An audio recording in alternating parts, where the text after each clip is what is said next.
The chimpanzee and bonobo are our closest living relatives in the human family tree. Our DNA is nearly 99% identical. But do you know whether they're monkeys or apes? If not, no worries. There are a few differences you can use to tell a monkey from an ape and avoid offending any primates in the future.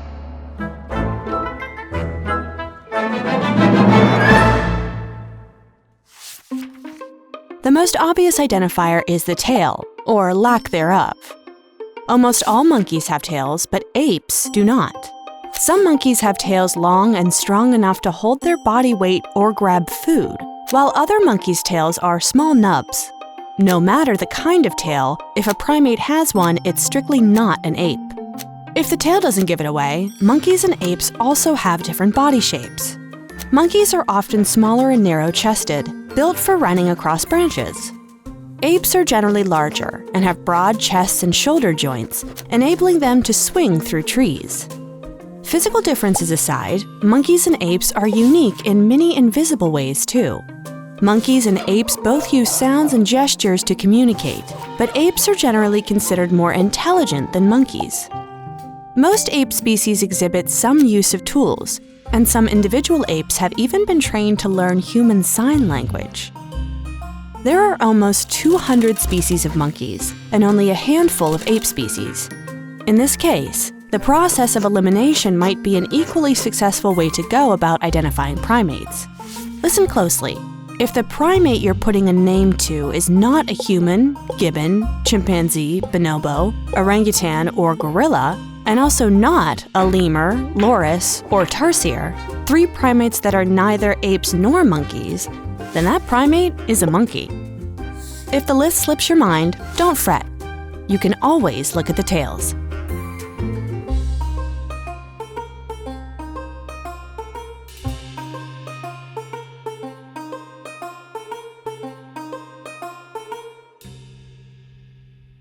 Upon first glance, crickets and grasshoppers may be tough to tell apart. As members of the order Orthoptera, the 2 insects share a number of physical traits: distinctive body shape, hardened forewings, and proportionally large hind legs. The easiest way to visually distinguish between grasshoppers and crickets is by looking at their antennae length. Grasshoppers have short, stubby antennae, while crickets have significantly thinner and longer antennae, sometimes longer than the length of their entire bodies. Other physical differences include the placement of the tympanal organs, which are used by both insects to hear. These organs are located on the abdomen of a grasshopper, but on the forelegs of a cricket. Grasshoppers and crickets also differ outside anatomy. While both insects make noise, they have separate mechanisms for producing the sounds. Male grasshoppers can rub their legs against their hard forewings to produce a buzzing sound. Male crickets, on the other hand, can rub their wings against each other to make musical chirps. Additional differences include activity and diet. Grasshoppers are awake primarily during the day, and most species are herbivorous. By contrast, crickets are nocturnal and have more varied diets. While most are omnivorous, some species of crickets are almost entirely carnivorous and use their heavily spined legs to grasp and eat other insects. So if you see one of these creatures with short antennae making music with its legs, it's a grasshopper. If it's eating another insect or giving advice to a little wooden puppet, no, it's a cricket.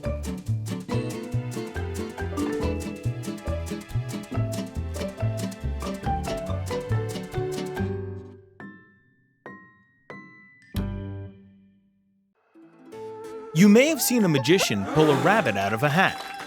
But what about a hare? No, a hare. That's not... Okay, let's talk about the difference between a rabbit and a hare.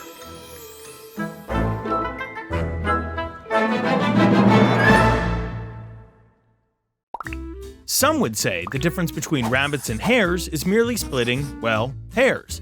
But there are some key differences, namely in their size, how they live and grow, and their preferred habitats. Rabbits tend to be smaller than hares. This goes for their ears as well, although some breeds have big floppy ears that hang down from their heads like ponytails. Not that they need a haircut, mind you. In fact, after a gestation period of about a month, rabbits are born bald, without a hair on them. They probably don't care much though, since they're also born blind. On the other hand, as befits their name, hares are born with a luscious coat of fur after about 42 days of gestation, with their eyes wide open to admire the glory of their coiffed pelts. On the defensive front, rabbits usually use stealth to hide from their enemies. Hares are runners. There's a reason the story isn't called The Tortoise and the Rabbit. Not that rabbits are slow, they're just a hair slower than a hare. As for their habitats, when it's time to snuggle down after a long day of foraging, rabbits make their homes in cozy burrows, dug in the soil around trees or shrubs. But hares are wild and free. They live out on the open prairies, making their nests in small depressions in the ground, letting the wind fluff out their downy head of hair, or rather, fur. While the differences between rabbits and hares may be apparent to biologists, their similar appearances continue to cause confusion among the general public. We can only hope this ignorance is merely here today and gone tomorrow. What?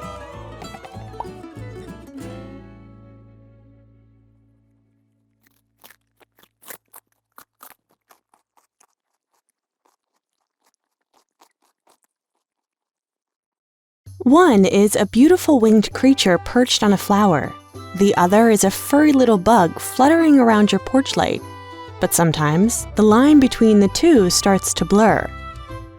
It's easy to understand why someone might confuse butterflies and moths. Scientifically, they're both members of the order Lepidoptera, which includes almost 180,000 species of flying insects. And honestly, they tend to look pretty similar.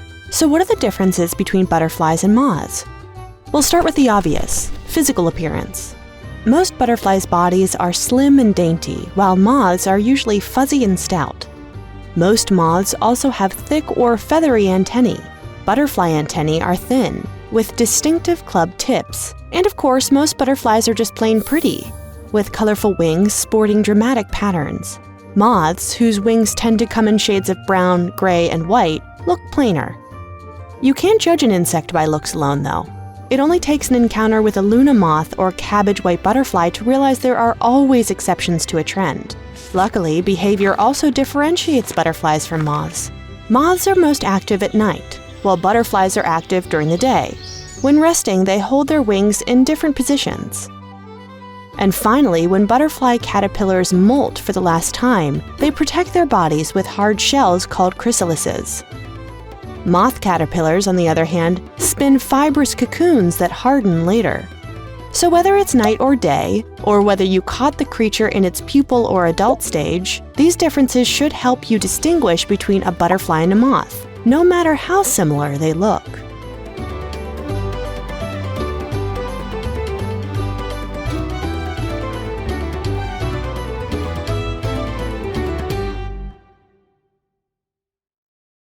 Ah, the Western American plains, that grand sweeping frontier where the buffalo once grazed in uncountable numbers.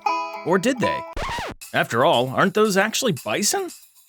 Has the buffalo become a victim of identity theft?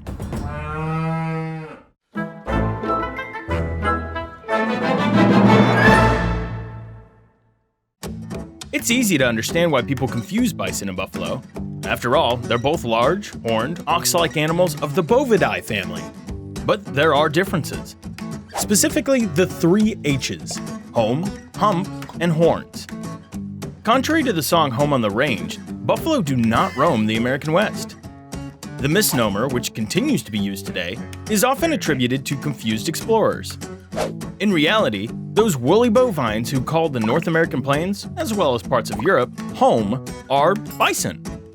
Of the two varieties of buffalo, water buffalo are indigenous to South Asia, while Cape buffalo roam the savannas of Africa. You may also notice that bison have a hump at the shoulders, while buffalo don't. During the winter, this hump allows the bison's head to function as a plow, sweeping away drifts of snow as it wanders the plains in search of food. The next sign is the horns. Buffalo tend to have large horns with very pronounced arcs. Some have reached more than 6 feet. or 1.8 meters in length. The horns of a bison, however, are much shorter and very sharp. If you want one more way to tell the difference between a bison and a buffalo, you can check for a beard. Buffalo are beardless, while bison have a beard that any hipster would be envious of. While it's doubtful that the confusion will get cleared up anytime soon, in the end it must be said that bison, not buffalo, are the iconic animals of the American West.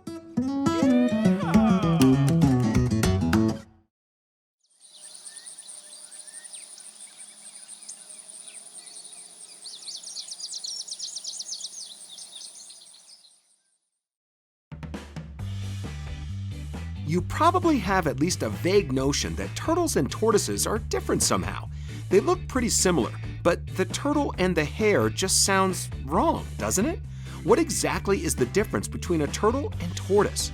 Well, the definition can vary depending on who you talk to.